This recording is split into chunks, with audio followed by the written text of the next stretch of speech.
नमस्कार दोस्तों PCS academy में मैं आप सभी लोगों का स्वागत करता हूं। और दोस्तों हम लोग आज हिंदी के दूसरे लेक्चर में आज हम लोग एक गद्य खंड को देखेंगे, गद्यांश को देखेंगे।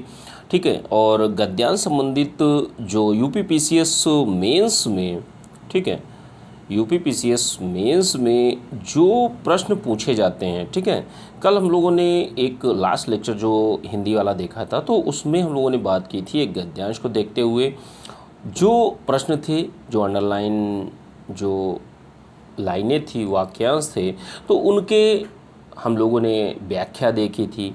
ठीक है, आज दूसरा प्रश्न देखिए, पहले प्रश्न में गद्यांश, दो गद्यांश पूछे जाते हैं, ठीक है, उनमें अलग अलग तरीके से प्रश्नों को पूछा जाता है। ठीक है, तो आज हम लोग दूसरे गद्यांश को देखेंगे और उससे संबंधित चीज़ों को देखेंगे। ठीक है, तो ये गद्यांश है दोस्तों जो आप लोग स्क्रीन में देख रहे हैं, और इससे जैसे 3 प्रश्न पूछे जाते हैं। पहला 5 नंबर का प्रश्न होता है, इसमें आपसे इस पूरे गद्यांश का शीर्षक पूछा जाता है। ठीक है, पहले नंबर पर शीर्षक पूछा जाता है। दूसरी जो सेकंड नंबर क्वेश्चन होता है, तो सेकंड नंबर क्वेश्चन में क्या पूछा जाता है कि जैसे कोई भी एक प्रश्न 5 नंबर का आता है, ध्यान रखिएगा, 5 नंबर का कोई भी प्रश्न आता है, तो इस गद्यांश में जो पूछा गया है कि जैसे सामान्य भाषा और वैज्ञानिक तकनीकी भाषा का अर्थ स्पष्ट करना है, तो इतना बताना है। समझिए मेरी बात। और तीसरा प्रश्न क्या आता है, जो संक्षेपण होता है।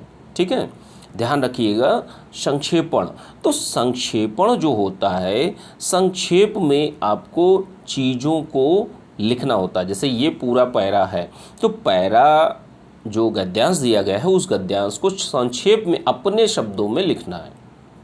ठीक है, तो 3 टाइप के प्रश्न आते हैं। सबसे पहले गद्यांश जो आता है उसका शीर्षक, दूसरा एक प्रश्न पूछा जाता है 5 नंबर का, ठीक है, और तीसरी चीज़ आपसे गद्यांश का संक्षेपण कहा जाता है आपसे कि इस गद्यांश को, उपयुक्त जो गद्यांश है उसका संक्षेपण कीजिए।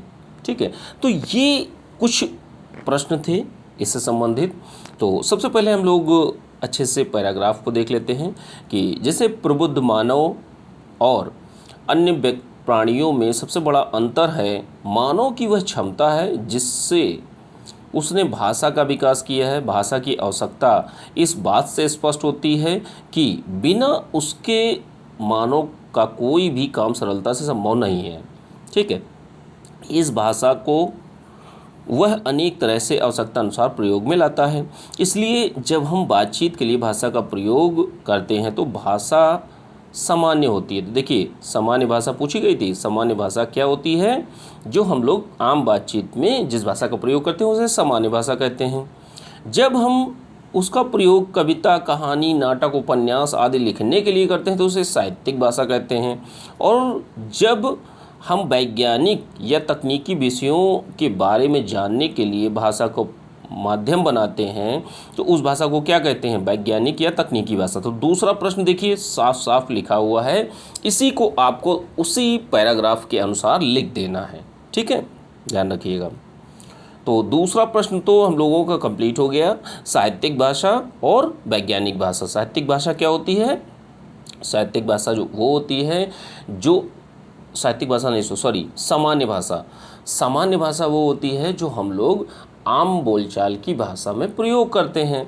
और जो वैज्ञानिक भाषा है या तकनीकी भाषा है वो कौन सी भाषा होती है? जब वैज्ञानिक या तकनीकी विषयों के बारे में जानने के लिए, ये देखिए लिखा हुआ है, वैज्ञानिक या तकनीकी विषयों के बारे में जानने के लिए जिस लिए भाषा को माध्यम बनाते हैं तो उस भाषा को क्या कहते हैं? वैज्ञानिक भाषा या तकनीकी भाषा। तो जो 5 नंबर का प्रश्न था वो आपका सॉल्व हो चुका है। पहला प्रश्न जो था, सेकंड नंबर प्रश्न को हम लोगों ने देख लिया। अब फर्स्ट नंबर का प्रश्न को जो है, जो गद्यांश है, गद्यांश का उचित शीर्षक लिखिए। तो उचित शीर्षक की जब हम लोग बात करेंगे तो अब देखिए इसमें बात क्या कही जा रही है। भाषा की उपयोगिता की बात कही जा रही है और मानव की बात कही जा रही है कि मानव के विकास क्रम में यह शुरू से लेकर अंत तक किस तरीके से चीज़ें चली हैं। ठीक है, भाषा का योगदान किस तरीके से रहा है। तो यहाँ पर शीर्षक जो होगा, शीर्षक जैसे आप वहाँ एग्ज़ाम हॉल में किस तरीके से सोच पाते हैं, नहीं सोच पाते, लेकिन चीज़ों को आपको जैसे मतलब एक बड़े रूप में आपको यही देखना होगा कि किस चीज़ के बारे में बात की जा रही है। तो यहाँ जो बात की जा रही है दोस्तों, वो है एक प्रबुद्ध मानव की, प्रबुद्ध मानव और भाषा। ध्यान रखिएगा, यही इसका शीर्षक है। ठीक है, प्रबुद्ध मानव, क्योंकि एक प्रबुद्ध मानव की बात की जा रही है और भाषा किस तरीके से में अपना योगदान, जो प्रबुद्ध मानव को प्रबुद्ध मानव बनाया है, तो वो किस तरीके से भाषा ने योगदान दिया है। दोनों की महत्ता बराबर आ रही है, तो आप दोनों को लिख सकते हैं। ठीक है, प्रबुद्ध मानव और भाषा। देखिए, पहला प्रश्न हम लोगों ने कंप्लीट कर लिया। दूसरा प्रश्न जो सामान्य भाषा और तकनीकी भाषा में अर्थ बताना था, उसको भी हम लोगों ने कर लिया। देखिए, सारी चीज़ें इसी पैराग्राफ में हैं, इसी गद्यांश में, लेकिन चीज़ों को अपने तरीके से आप लोगों को करना है। ठीक है, तीसरा प्रश्न क्या है, संक्षेपण कीजिए। जो गद्यांश है उसका संक्षेपण करना है। ठीक है, तो इसको संक्षेपण का क्या अर्थ है दोस्तों, जो कम शब्दों में आपको बातों को रखना, संक्षेप कर दीजिए। ठीक है, मिनिमाइज करके चीज़ों को लिखिए। जैसे प्रबुद्ध मानव अन्य प्राणियों, जो अन्य प्राणी हैं उनमें सबसे महत्वपूर्ण है। ठीक है, और भाषा का विकास भी मानव के द्वारा किया गया है। ठीक है, और जो अन्य व्यक्ति हैं और जो मानव हैं उनमें अंतर भाषा के आधार पर ही किया जाता है। ठीक है, और बिना भाषा के कोई भी काम सफलतापूर्वक नहीं कर सकते हैं। ठीक है, मानव अपनी आवश्यकता अनुसार भाषा का प्रयोग करता है। आपको सारी बातों का समावेश करना है, इतना ध्यान रखिएगा। और आपको 1-2 लाइन में, 3 लाइन में, 4 लाइन में, आपको 2-3 लाइनों में बस बता देना है कि जो आपकी सामान्य भाषा, साहित्यिक भाषा और तकनीकी भाषा, पूरा का पूरा पैराग्राफ आपके कवर में आ गया। आपने चीज़ों को छोटा भी कर दिया। ठीक है, तो तीनों के बारे में आपने बता दिया, सामान्य भाषा, साहित्यिक भाषा और वैज्ञानिक या तकनीकी भाषा। ठीक है, तो इस तरीके से ये जो तीसरा प्रश्न था, जो संक्षेपण करने के लिए आया था, वो आपका 20 नंबर का आता है। ध्यान रखिएगा, 20 नंबर का। चलिए, अब आगे देखते हैं, समान हिंदी की बात कर लेते हैं। तो समान हिंदी में जब उपसर्ग प्रत्यय की बात करते हैं तो सबसे पहले उपसर्ग हैं। उपसर्ग का मतलब वो शब्द जो शब्दों के आगे लगते हैं और जो मुख्य या मूल शब्द था उसका अर्थ बदल देते हैं। जैसे देखिए, अधि प्लस आदेश बराबर अध्यादेश, वि प्लस ख्यात बराबर विख्यात, अभि प्लस आस बराबर अभ्यास, अति प्लस उत्तम बराबर अत्युत्तम, सु प्लस जन बराबर सुजन। देखिए, 5-5 आते हैं, 5 आपको उपसर्ग दिए जाते हैं। अब इसमें क्या था कि इसमें अलग करना था। ठीक है, जो ये चीज़ें थी ये आपको बतानी थी। ठीक है, अलग करना था, तो ये अलग करके ये बताया गया है। अब प्रत्यय क्या है, प्रत्यय को भी जैसे ये वर्ड दिए गए, त्यागी, परीक्षक, सरलता, पत्रकार, शिष्या, तो ये चीज़ें दी गई थी। इस फॉर्मेट में आपको लिखना होता है, तो इसी तरीके से लिखना होता है आप लोगों को। प्रत्यय में देख लीजिए, त्याग प्लस ई बराबर त्यागी, परीक्षा प्लस अक बराबर परीक्षक, सरल प्लस ता बराबर सरलता, पत्र प्लस कार बराबर पत्रकार और शिष्य प्लस आ बराबर शिष्या।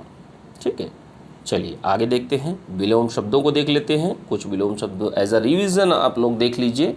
आविर्भाव का विलोम शब्द होता है तिरोभाव, कीर्ति का अपकीर्ति, नूतन का पुरातन, तरुण का वृद्ध विलोम शब्द होता है, और हर्ष का दीर्घ होता है, पुरस्कार का तिरस्कार होता है, संपन्न का विपन्न होता है, और शुष्क का आर्द्र होता है, उपेक्षा का अपेक्षा होता है, और जन्म का मरण होता है। ये 10 नंबर के आते हैं दोस्तों, ध्यान रखिएगा। 10 नंबर के, जैसे देखिए जो पीछे था उपसर्ग प्रत्यय, ये भी 5 ये और 5 ये, 10 नंबर के ये चीज़ आती है।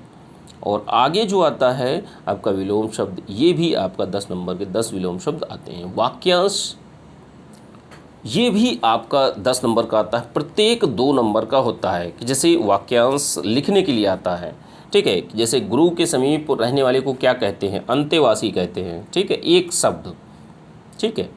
जिस पर आक्रमण हुआ हो, आक्रांत कहते हैं उसे। जिसे युद्ध में जिसमें युद्ध करने की इच्छा हो, युयुत्सु। उत्तराधिकार में प्राप्त संपत्ति, रिक्त। और जिसकी मापतौल हो सके, परि में, ठीक है। तो ये आपके 10 नंबर के ये चीज़ें भी आती हैं, वाक्यांश जो होता है। अब लास्ट में हम लोग मुहावरों को देख लेते हैं कि मुहावरे जब हम लोग बात करते हैं तो मुहावरे देखिए बहुत ढेर सारे हैं, लेकिन कम से कम जो पूछे गए हैं वो चीज़ें आपकी बिल्कुल तैयार रहें। और मुहावरे बहुत सारे हैं, और आप लोग क्या करिए कि आदित्य पब्लिकेशन की जो बुक है उसको आप लोग ले लीजिए, और या तो कोई हरदेव बाहरी हो गई या पृथ्वीनाथ पांडे हो गई, तो इन बुकों को अभी आप लोग अध्ययन कर सकते हैं, ठीक है। तो वो आपके लिए बेहतर रहेगा। और मेरे अनुसार अगर आप मुझसे पूछेंगे तो मैं तो यही कहूँगा कि आप लोग आदित्य पब्लिकेशन की जो प्रीवियस ईयर की जो क्वेश्चंस होते हैं उनको सिलेबस के अकॉर्डिंग लगा लीजिए, जो भी आपके सिलेबस में, ठीक है। तो आग उगलना मुहावरे का क्या अर्थ होता है? आग उगलने का मतलब ये है भला बुरा बोलना। वाक्य प्रयोग करिए कि पापा ने मेरे छोटे से कार्य को लेकर बिल्कुल आग उगलना चालू कर दिए। उन्होंने मुझे बहुत भला बुरा बोला। उल्टी माला फेरना का क्या अर्थ होता है? किसी भी व्यक्ति का अहित सोचना। मेरे ही दोस्त ने मेरे खिलाफ षड्यंत्र रचा और मेरा ही अहित सोचने लगा। तो ये क्या है? उल्टी माला फेरना। तीसरा क्या है? नाक रगड़ना।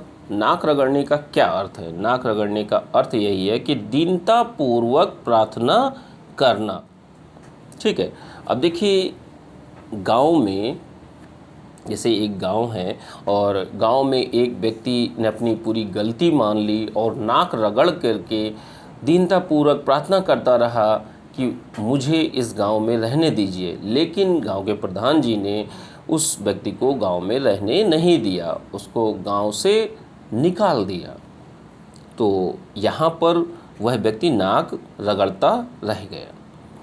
और क्या है कि हवा लगना। हवा लगने का क्या अर्थ होता है? हवा लगने का यही अर्थ है कि प्रभाव पड़ना। प्रभाव पड़ने का क्या अर्थ है कि जैसे एक व्यक्ति है, वो गांव से शहर में जाता है, तो जब गांव से शहर में जाता है तो लोग बोलते हैं उसको शहर की हवा लग गई।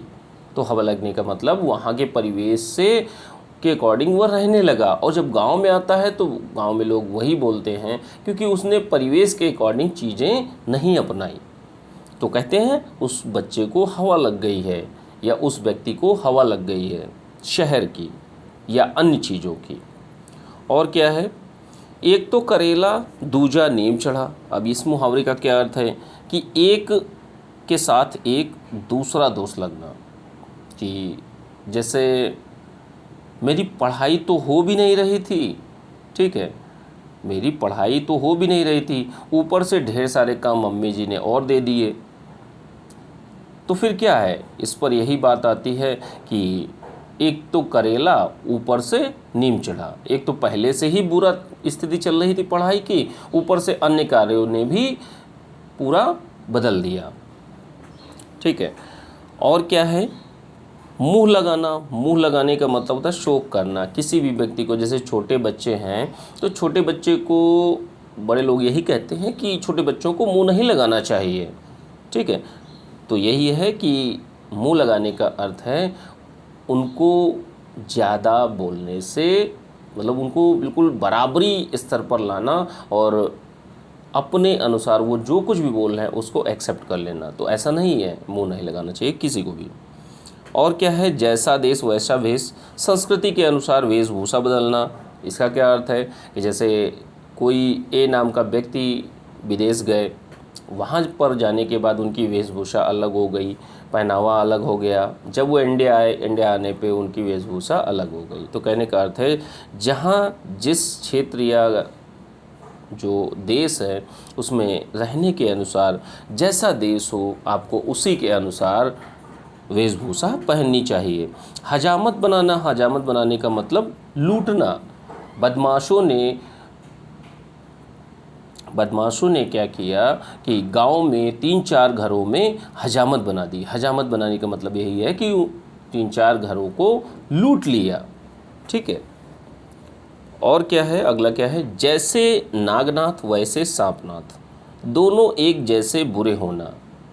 तो वाक्य प्रयोग कैसे करेंगे कि जैसे आपको यही बताना है कि जैसे नागनाथ वैसे सांपनाथ। तो राम शंकर जी के 2 बेटे हैं, एक नागनाथ है, एक बुरा है और दूसरा और बुरा है। ठीक है। तो जैसे नागनाथ वैसे सांपनाथ, दोनों ही बुरे हैं। और क्या है, यह मुंह और मसूर की दाल, औकात से ज़्यादा करना या बोलना। अब कोई भी व्यक्ति है या एक पतला सा इंसान बोल रहा है किसी एक अच्छे बॉडी बिल्डर वाले व्यक्ति से कि मैं तुझे हरा दूंगा, तो अब वो तो हरा नहीं पाएगा। कहने का मतलब यही है, ये तो वही बात हो गई कि यह मुंह और मसूर की दाल। ठीक है, कि औकात से ज़्यादा बोलना मतलब जो आपकी क्षमता से ज़्यादा बोलना। ठीक है, बोलना या करना। ठीक है। तो ये जो चीज़ें थी मुहावरे, ठीक है, और हिंदी से संबंधित चीज़ों को आज हम लोगों ने देखा। ठीक है। और दोस्तों आप लोग अच्छे से इन चीज़ों की प्रैक्टिस करते रहिए। और जो हिंदी वाली मैंने जो बुक बताई है आदित्य पब्लिकेशन की, ठीक है, ध्यान रखिएगा, आदित्य पब्लिकेशन की।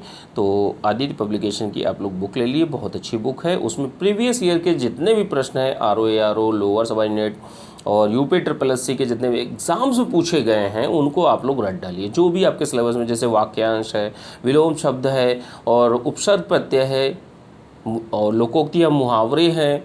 ठीक है। तो इन चीज़ों को आप लोग रट डालिए अच्छे से। ठीक है, चलिए ठीक है दोस्तों। और दोस्तों आप लोगों को मेरा कार्य अच्छा लगता है तो आप लोग लाइक तो कर ही दिया करिए कम से कम।